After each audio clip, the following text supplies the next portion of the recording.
ایک انسان اللہ سے خوف اتنا کرتا تھا، خوف الہی اس پر اتنا طاری تھا کہ اس نے اپنی اولاد کو وصیت کی کہ جب میں مر جاؤں، میرا انتقال ہو جائے تو مجھے جلا دینا، میری راکھ دریاؤں میں، ہواؤں میں، خشکی میں، تری میں اڑا دینا، نہ میری راکھ رہے نہ میں رہوں۔ اگر مجھے خدا نے دوبارہ زندہ کر دیا تو میں سب سے بڑا گناہگار ہوں، مجھے سب سے زیادہ عذاب دیا جائے گا۔ حدیث پاک آپ کے سامنے ہے، یہ حدیث بخاری اور مسلم کی ہے۔ عن ابی ہریرہ رضی اللہ تعالی عنہ قال قال رسول اللہ صلی اللہ علیہ وسلم، رسول اللہ صلی اللہ علیہ وآلہ وسلم، اللہ کے حبیب صلی اللہ علیہ وسلم فرمایا، اسرف رجل علی نفسہ، ایک انسان اس نے اپنی جان پر بڑا ظلم کیا، اس نے اپنی جان پر بڑا ظلم و ستم کیا، وہ بڑا ہی گناہگار تھا، وہ بڑا فاسق و فاجر تھا۔ فرمایا فلما حضرہ الموت، جب اسے موت نے گھیر لیا، جب وہ مرنے کے قریب ہو گیا، اس پر عجیب کیفیت طاری تھی، اس پر عجیب کیفیت اس کا نزول تھا، اور خوف الہی سے تھر تھرا رہا تھا،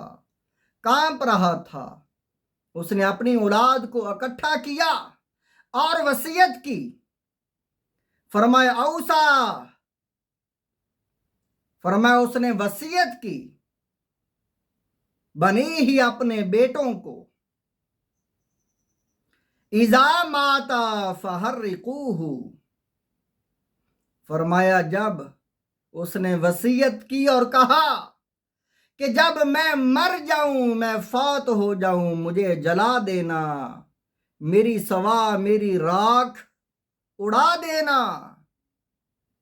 فحرقوہ، فرمایا اس نے یہ کہا کہ جلا دینا،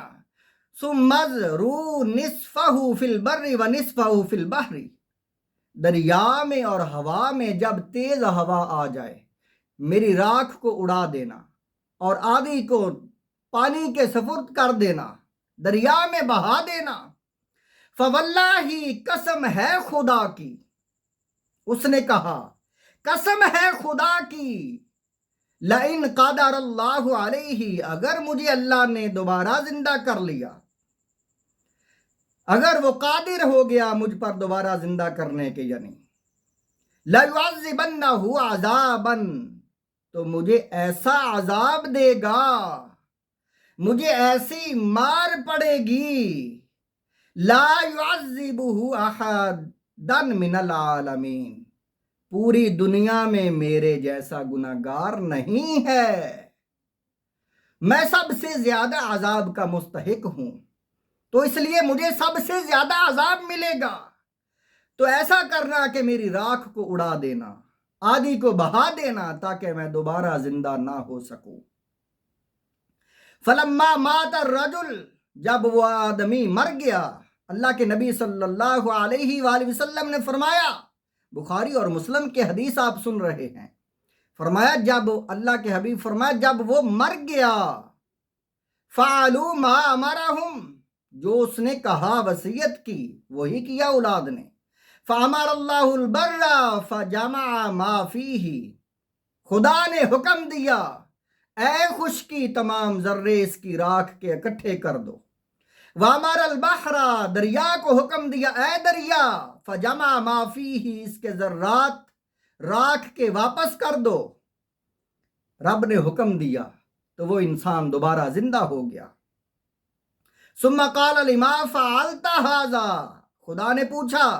اے میرے بندے تو نے یہ کیا کیا، یہ ایسی وصیت کیوں کی تو نے؟ فرمایا قال، وہ عرض کرنے لگا، من خشیتی کا یا ربی، اے میرا رب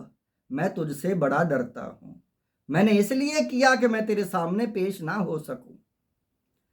وَأَنْتَ أَعْلَمُ، اور تو جانتا ہے یا اللہ۔ اللہ تعالیٰ نے فرمایا اے میرے گناہگار بندے، تو مجھ سے اتنا ڈرتا ہے، تیرے اس خوف کی وجہ سے جا فغفر اللہ لہ، فرمایا اسے خدا نے بخش دیا۔ یہ حدیث پاک آپ بخاری اور مسلم کی سن رہے ہیں۔ خدا کتنا غفور الرحیم ہے، آج سے ہی توبہ کر لو، آج سے ہی اللہ کے آگے جھک جاؤ، اللہ معاف کرنے والا ہے۔